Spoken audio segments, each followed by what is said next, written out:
नमस्कार, मी Tushar Deshmukh official online digital YouTube प्लॅटफॉर्मवरती तुम्हा सर्वांचं मनस्वी स्वागत। तर मित्रांनो, आज या व्हिडिओच्या माध्यमातून संवाद साधण्याचं मुख्य कारण म्हणजे आज आपण बघतोय युवा विद्यार्थी असोसिएशनच्या वतीने राज्यव्यापी आंदोलन केले। मग ते रजिस्ट्रेशनच्या माध्यमातून 28-29 ऑक्टोबर असेल व पुणे येथे प्रत्यक्ष शिक्षक भरतीच्या प्रक्रिया सुरुवात करण्यात यावी आणि ते लेखी आश्वासनाच्या माध्यमातून न्यूज बुलेटिनच्या माध्यमातून आपण काही दिवसांसाठी स्थगित केले। परंतु तुम्हाला सांगताना मला एक महत्त्वपूर्ण बाब इथे नमूद करावीशी वाटते। येणाऱ्या काळात शिक्षक भरती 2026 साठी खूप मोठ्या प्रमाणावर संकटांना सामोरे जावं लागत आहे। अशा स्थितीत आपण बघताय एकीकडे सर्व पात्रता परीक्षा असतील, टेट सारख्या परीक्षा असतील, ह्या परीक्षा घेऊन पवित्र पोर्टल मार्फत भरती चालू असताना कंत्राटीकरणाच्या माध्यमातून नियुक्ती देण्याचा घाट हा एक मोठ्या प्रमाणावर अन्याय आहे आणि त्या माध्यमातून 3000 पदे तब्बल जाणार आहे।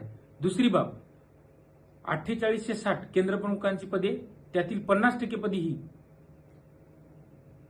सरळ सेवेच्या माध्यमातून आणि 50% पदोन्नतीच्या माध्यमातून भरली गेली आणि मग सरळ सेवेच्या माध्यमातून भरली गेली सहाय्यक शिक्षकांची पदे ही रिक्त मोठ्या प्रमाणावर उपलब्ध असताना ती पदे 31 मे 2026 या कालावधीपर्यंत असताना ती पदे पवित्र पोर्टलला जाहिरातीद्वारे देण्यात यावी।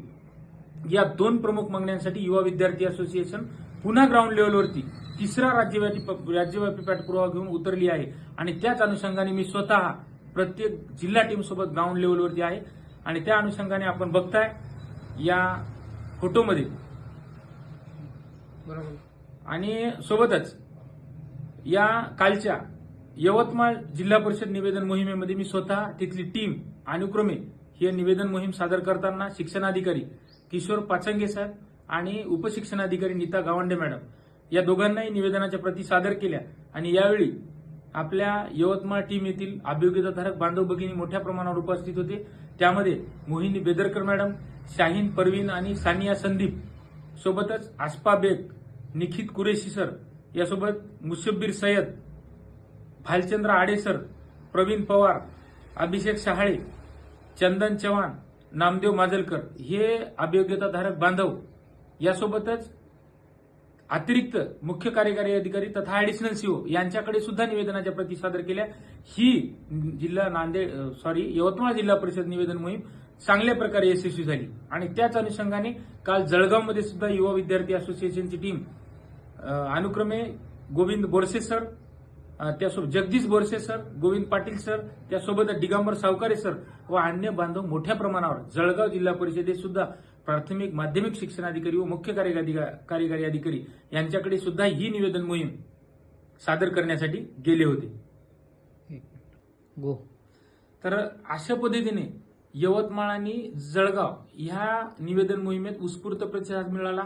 त्याच्या पूर्वी 2 दिवसांनी अमरावती जिल्हा परिषद असेल व अन्य जिल्हा परिषद, सांगली जिल्हा परिषद असेल, कमलाकर मॅडम, अमरावतीची टीम मोठ्या प्रमाणावर, आकाश जाधव सर असतील, इतर बांधव असतील, पोचगे मॅडम यासह मोठ्या प्रमाणावर टीम उपस्थित होती।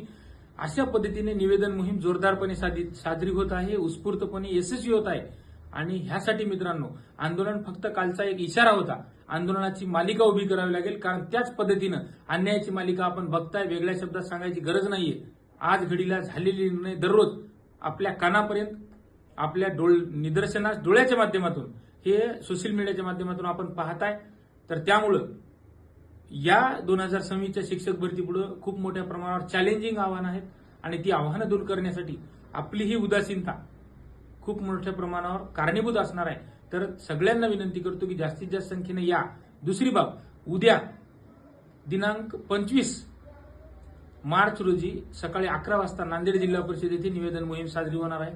त्यानंतर महाराष्ट्राच्या सर्व जिल्ह्यांमध्ये वाशिम असेल, हिंगोली असेल, त्यानंतर जालना असेल, संभाजीनगर असेल, उर्वरित पश्चिम महाराष्ट्र, खानदेश, मराठवाडा, विदर्भ, महाराष्ट्राच्या 36 जिल्ह्यात 358 तालुक्यात मोठ्या प्रमाणावर साजरी होत आहे। अशा पद्धतीनं आपल्या सर्वांनी ही जबाबदारी म्हणून अहिल्यानगरमध्ये जिथं जिथं उद्याच्या डेटमध्ये निवेदन मोहीम साजरी करण्यासाठी, यशस्वी करण्यासाठी आणि आपल्यावरील अन्याय दूर करण्यासाठी ज्या जिल्ह्यात स्वतः बांधव पुढे येत आहेत, अशा कुठल्याही, पुणे असेल, मुंबई असेल, तिथं कॉन्टॅक्ट करा, टीम सोबत कनेक्ट करून दिल्या जाईल। परंतु मित्रांनो, आपली आजची उदासीनता, आपलं आजचं नैराश्य आणि आपली आजची एका एका व्यक्तीची कमतरता हे उद्याच्या तुमच्यावरच्या अन्यायाचं कारण बनू नये हेच मला या निमित्तानं नमूद करावं असं वाटतंय. बाकी इतर विषयांसोबत आपण पुन्हा संवाद साधूया.